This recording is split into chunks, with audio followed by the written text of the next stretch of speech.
Par exemple, voyez ce reportage de Marie-Aline Mélihy et Éric Josset avec deux femmes qui, jusqu'à ces derniers jours, étaient des civils et elles ont décidé de se battre et de s'engager dans l'armée régulière.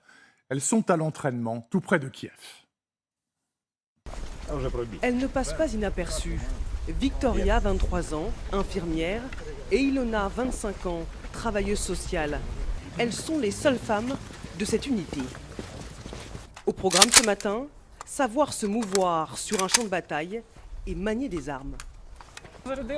Si c'est trop lourd, tu le mets sous le bras et c'est bon. De la bienveillance, mais aucun traitement de faveur.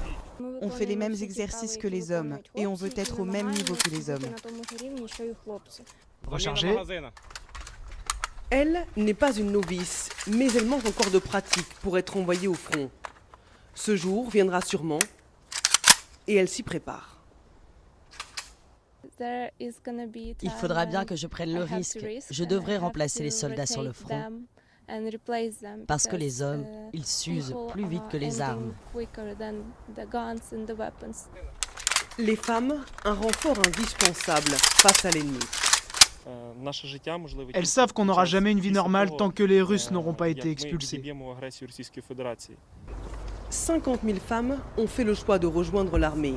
5 000 sont aujourd'hui sur le front. Nous sommes en ligne et en direct de Kiev avec Marie-Aline Mélihy. Bonjour Marie-Aline. Dites-moi, juste en préambule, nous sommes bien d'accord que la conscription obligatoire, c'est-à-dire l'appel sous les drapeaux, officiellement ne concerne que les hommes. Donc les femmes que nous avons vues dans ce reportage et toutes celles qui sont actuellement dans l'armée sont des volontaires. C'est bien ça?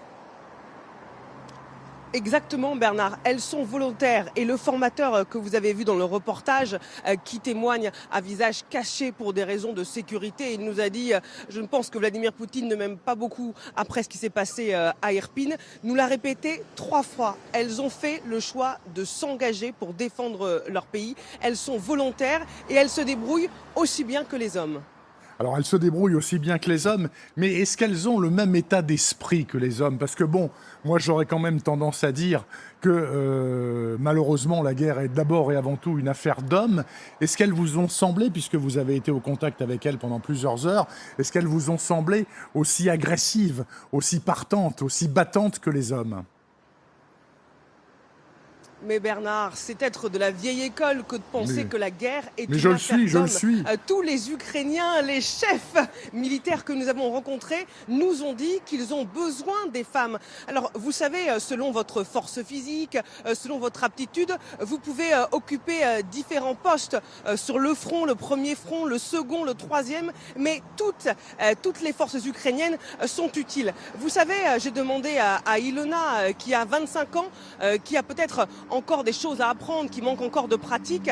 Qu'est-ce qu'elle ferait si demain l'armée ukrainienne lui disait voilà, tu pars demain, on a besoin de toi au front? Et elle m'a répondu, vous savez, j'aurais peur, je pense que je ne serai pas encore prête et que j'aurai encore besoin d'expérience, mais j'irai. Vous savez, quand vous avez devant vous une jeune femme de 25 ans qui est prête à affronter la mort pour défendre son pays, ça vous donne quand même une leçon de vie. Et je ne dis pas ça pour être moraliste, je vous le dis parce que je suis sciée, parce que je vois, depuis que je suis arrivée ici à Kiev, il y a une force mentale à toute épreuve. Ça ne veut pas dire que les Ukrainiens et les Ukrainiennes n'ont pas peur au fond d'eux, qu'ils ne sont pas bouleversés par ce qui se passe, mais ils tiennent debout, ils ne s'effondrent pas, et ça concerne aussi bien les hommes que les femmes. Alors ceci étant, effectivement, Marie-Aline, pendant la Grande Guerre patriotique, comme l'appellent les Russes, pendant donc la guerre de 41 à 45, les femmes ont été le fer de lance aussi de l'armée rouge et des dizaines de milliers d'entre elles ont perdu la vie sur le front contre les nazis. Une dernière question, Marie-Aline Mélihy. Les Ukrainiens et les Ukrainiennes, est-ce qu'ils croient vraiment, de ce que vous savez, si vous avez pu en discuter avec eux, que ce soit des militaires ou des civils, est-ce qu'ils croient vraiment à la rhétorique politique qui est que cette guerre, l'Ukraine va la gagner et qu'ils vont récupérer les territoires perdus, au moins ceux du Donbass et pourquoi pas celui de la Crimée? Ou est-ce qu'ils savent très bien que tout ça c'est de la poudre aux yeux diplomatique et que le président Zelensky dit ça mais n'y croit peut-être pas lui-même? Ah mais pas du tout Bernard. tous les Ukrainiens et les Ukrainiennes que nous avons croisés veulent reprendre l'intégralité de leur territoire. Et si Volodymyr Zelensky avait semblé au début de la guerre être prêt à négocier, il ne l'est plus, et parce qu'il sait que derrière lui, son peuple n'acceptera pas que le président ukrainien ne cède ne serait-ce qu'une parcelle de son territoire. C'est même pas une question de savoir ce qui est possible ou pas. Il n'est pas question de céder face à Vladimir Poutine, et c'est un pays prêt à tout, qui n'a plus rien à perdre et qui ira jusqu'au bout que Vladimir Poutine est en train d'affronter.